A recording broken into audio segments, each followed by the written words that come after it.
तालियां हो जाएं। बहुत प्यारे वचन बोले थे, मेरा हृदय भावुक हो गया।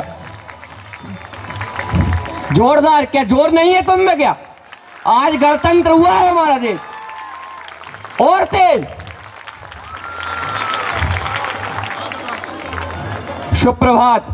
मेरे सभी भाइयों एवं बहनों को गणतंत्र दिवस की हार्दिक हार्दिक शुभकामनाएं।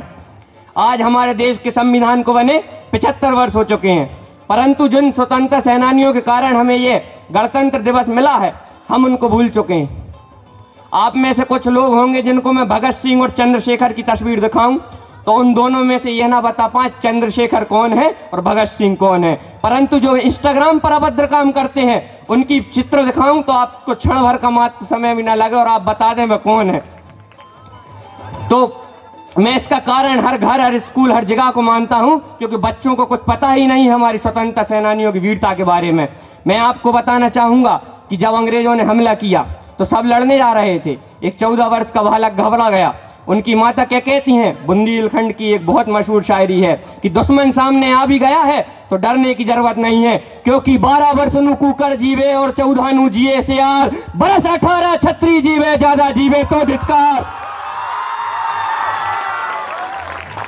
और कहती हैं कि हमारे शरीर ज्वाला में जरूर जल जाए परंतु किसी अंग्रेज को हमारी छाया भी नहीं छूने देंगे। ऐसी माताओं को मेरा कोटि कोटि नमन।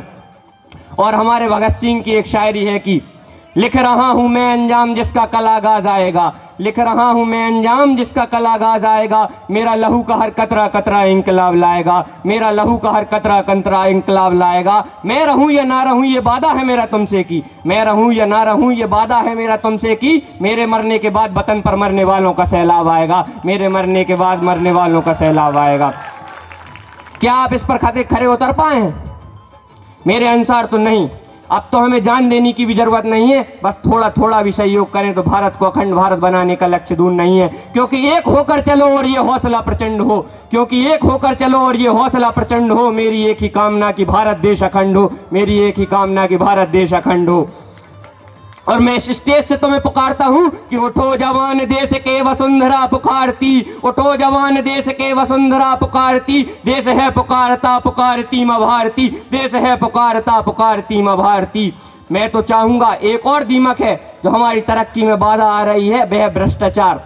लहू में उबाल लाना होगा, लहू में उबाल लाना होगा और जड़ से देश से भ्रष्टाचार मिटाना होगा, जड़ से देश से भ्रष्टाचार मिटाना होगा। जब अंग्रेजों ने चंद्रशेखर से पूछा इस देश ने तुम्हें क्या दिया है, तो उन्होंने बहुत प्यारी बात कही, जब सवाल आए वतन के स्वाभिमान का, जब सवाल आए वतन के स्वाभिमान का तो मोह त्याग देना चाहिए अपने प्राण का, और हंसते हंसते मौत को सीने से लगा लेना, क्योंकि हर सांस पे हक है हिंदुस्तान का, क्योंकि हर सांस पे हक है हिंदुस्तान का। और मैं कहना चाहूंगा कि एक सैनिक शहीद होता है तो उसके साथ क्या क्या जाता है मैं बताता हूं। भूल गया वह कंधों पर कुछ और भी जिम्मेदारी थी, शायद उसे परिवार से ज्यादा हिफाजत वतन की प्यारी थी, मुस्कुराते हुए दुश्मन की गोली अपने सीने में उतारी थी, शायद उसे परिवार से ज्यादा हिफाजत वतन की प्यारी थी। बेशक अमर बना गया वो अपने किरदार को, परंतु उजाड़ गया वह पीछे कितने के संसार को। सीने पर गोली खाते वक्त उसने नहीं सोचा एक बार को कि लौट कर आने का वादा करके आया था परिवार को। शायद उसकी सांसों पर वतन की भी हिस्सेदारी थी, शायद उसे परिवार से ज्यादा हिफाजत वतन की प्यारी थी। किसी माँ की गोद हुई सोनी और उजड़ गया संसार किसी का, किसी बहन का भाई गया और बिछड़ गया किसी प्यार किसी का। हमने तो कहा सिर्फ एक नौजवान शहीद हुआ है, हमने तो कहा सिर्फ एक नौजवान शहीद हो गया है, मगर बिखर गया परिवार किसी का, उजड़ गया परिवार किसी का। शायद उसकी भावनाएं उस दिन उसके कर्तव्यों से हारी थी, शायद उसकी भावनाएं उस दिन उसके कर्तव्यों से हारी थी, शायद उसे परिवार से ज्यादा हिफाजत वतन की प्यारी थी। आज सुकून से ये हिंदुस्तान नहीं सोता, आज सुकून से ये हिंदुस्तान नहीं सोता, अगर किसी माँ का बेटा सरहद पर कुर्बान नहीं होता, अगर किसी माँ का बेटा सरहद पर कुर्बान नहीं होता। सारे रिश्ते नाते भूल कर सीने पर गोली खानी पड़ती है, वतन के खातिर